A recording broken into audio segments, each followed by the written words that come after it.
Good evening. How are you? Well, back a day and in harness.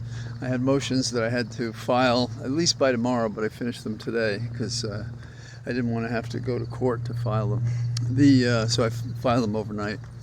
And because I've been so busy arguing, I guess in the back of my head is analyzing the arguments in our presidential election.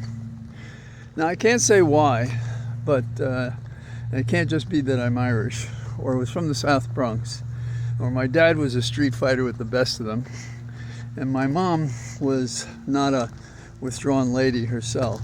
But I was always fascinated by how people argue, and it's why I joined a debating club, but I quit them the day the teacher said to us, when in doubt, shout, meaning if you're not sure of an answer, to shout it. And I disagreed. I said, well, then if you're proven wrong, everything else you've said, which you were certain of, goes for naught. So either don't make the argument or confess your uncertainty. So I was out of pocket on that.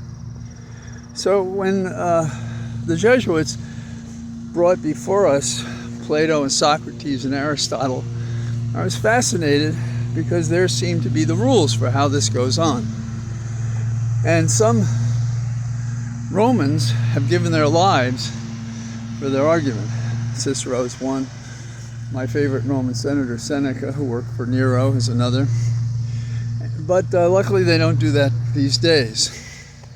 Now, A.E. Taylor was a man, he's probably passed by now, who offered explanations for what Plato was trying to say and do with Socrates. And what he said, probably in the 50s or 60s, rings true going back to Plato and Socrates and Aristotle to today. And I've found, and I'm sure one of the reasons you're upset on a daily basis when you hear the Orange Monster, is because his arguments are undisciplined and flights of delusion, harsh, and inimical to normal relations between civilized people. So, what do we look for when we look for this kind of persons? Now, one of Taylor's comments was the manner of the sophist.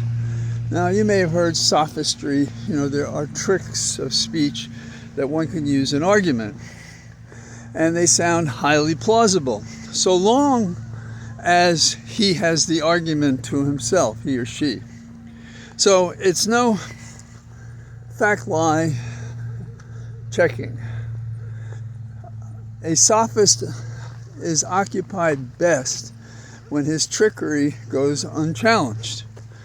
And it goes unchallenged when, and we've seen this in our presidential debate, both in the case of Trump and in the case of J.D. Vance, they got very upset when they were questioned about the facts, the truth of what they were saying. So, Trump is plainly in the sophist category. Now, what Taylor said about what Plato and Socrates were doing is that the sophist gets difficulty when confronted. When confronted with close criticism, in the manner of Socrates. They talk about the Socratic method in class and so forth, and it's abused somewhat. And I won't go into when and how it's abused because we don't even approach that in the presidential debate. So Socrates didn't care nothing for eloquent plausibility. He wanted everything to be careful and exact thinking. And the last, careful and exact thinking, that often means that you have facts, reasonable arguments based on a database of facts, and that you can point to things that prove that you're correct. Now, Trump and Vance are lying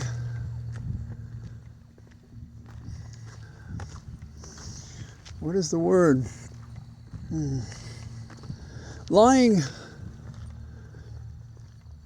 industries of various kinds of lies that a sophist might make.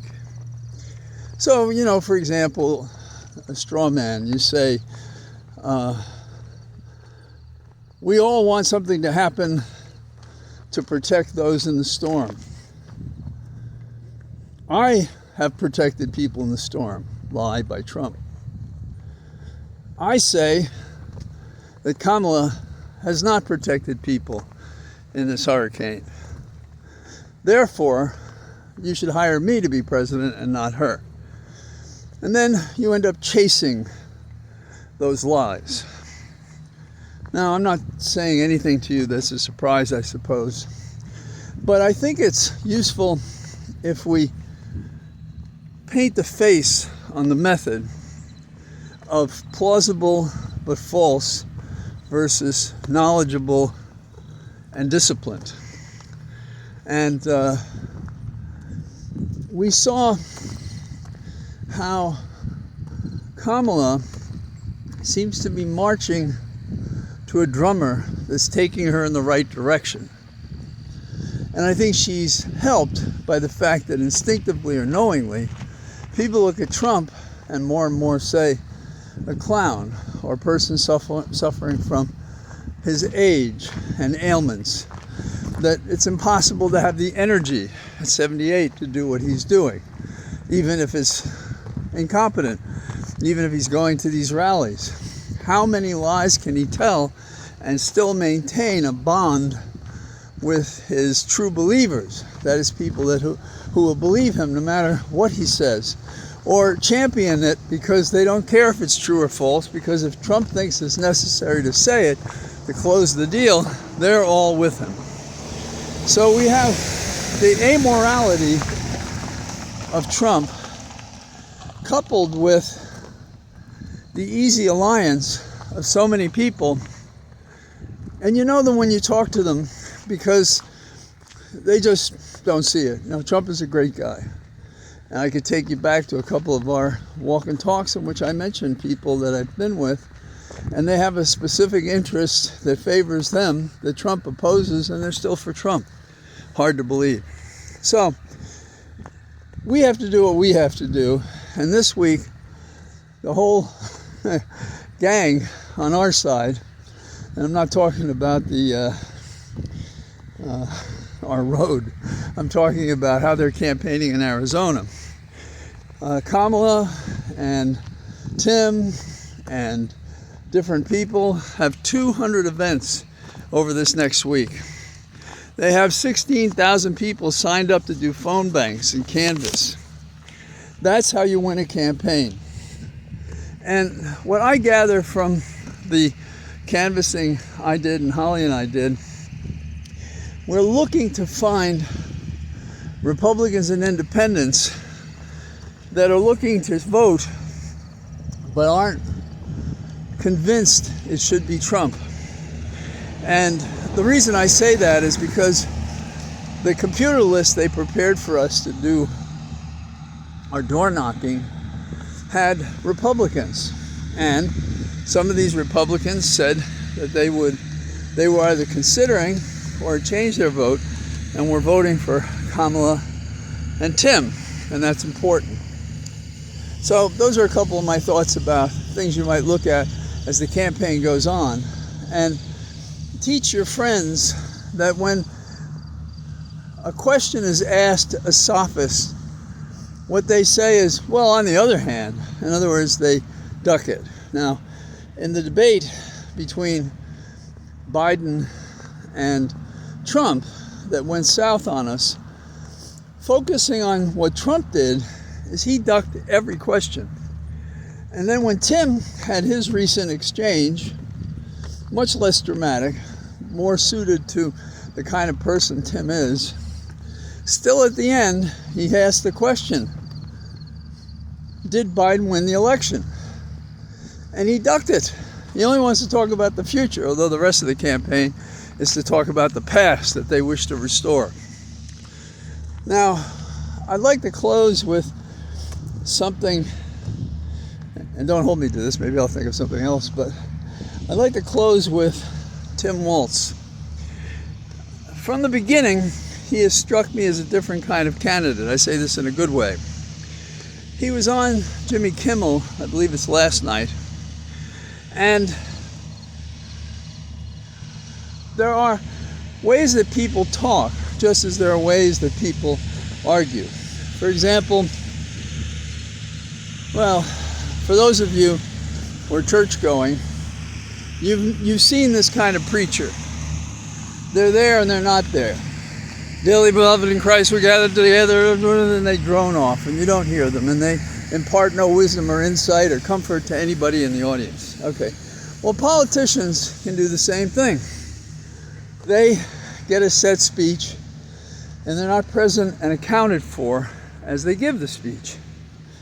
And when I ran for Congress a long time ago, some friends came to me and said that I was speaking differently when I was on the stump. I asked them to explain it. And I think what I'd been doing is I'd been putting on this persona that a candidate should have.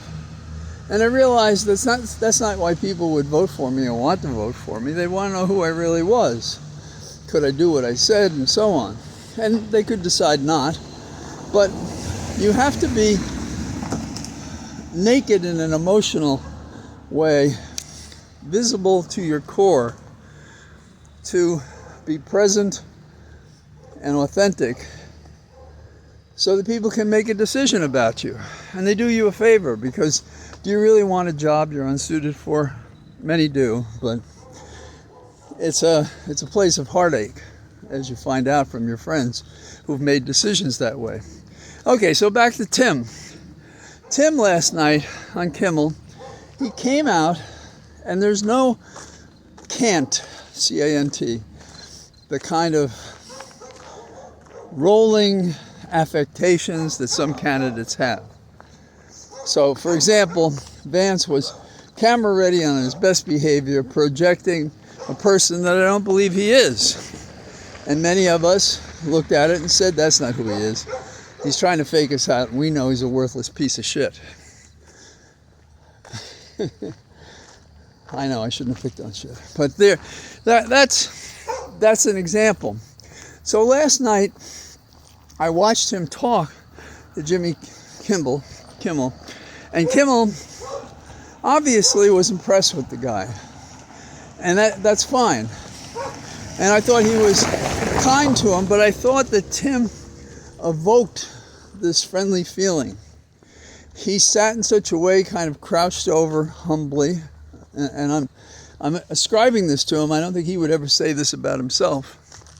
And he talked about, he was asked how is he spending his time. He said, well, I'm not campaigning. I'm doing stuff back as a governor of Minnesota. I approved a bunch of judges. And then he said, and I think impromptu, he said, and the law is very important. He didn't go on and say Trump was, a bastard who ignores the law, contravenes it, slips the punches of responsibility, any of those things, which maybe the traditional politician would. And then at one point he was talking about how he and Kamala get up and go out campaigning. And then Jimmy very delicately asked him to underscore the fact that they didn't get up in the same room and they didn't go out after, and he didn't do it all this way. But it was cute and charming and adult and friendly and fun. He was a different kind of candidate. That's the kind of candidate America needs. A guy who gets the job done, but has a manner still of a high school teacher, coach. And they question how deep and how serious all that was. He did it for years. I mean, it is part of his character, just as the reserve is part of his character. And just as he said he's a knucklehead sometimes, like you or I. We don't like to broadcast these things, but things happen. So I think that at the end of the week, you imagine that Arizona may have another look at Tim Walz and another look at Kamala Harris and say, that's the kind of America I want. One who's a fighter but has a good heart, Kamala, and the other's a man who just gets things done and cares to do it and cares to serve and has done it for most of his life. And that's the kind of team we want. We don't want the team from hell on the Republican side, whom you can't believe ever. We want someone, and we want a pair of them, who can take care of our nation and respond to our concerns when we have them and criticisms when we have those. So I'm glad to be out. It's like 60 something degrees. It's going to be 48 later. And I'm back in harness at work in Northern Virginia. And I like that. So have a good evening. And I hope to see you on a walk and talk tomorrow from my cathedral of trees. Bye-bye.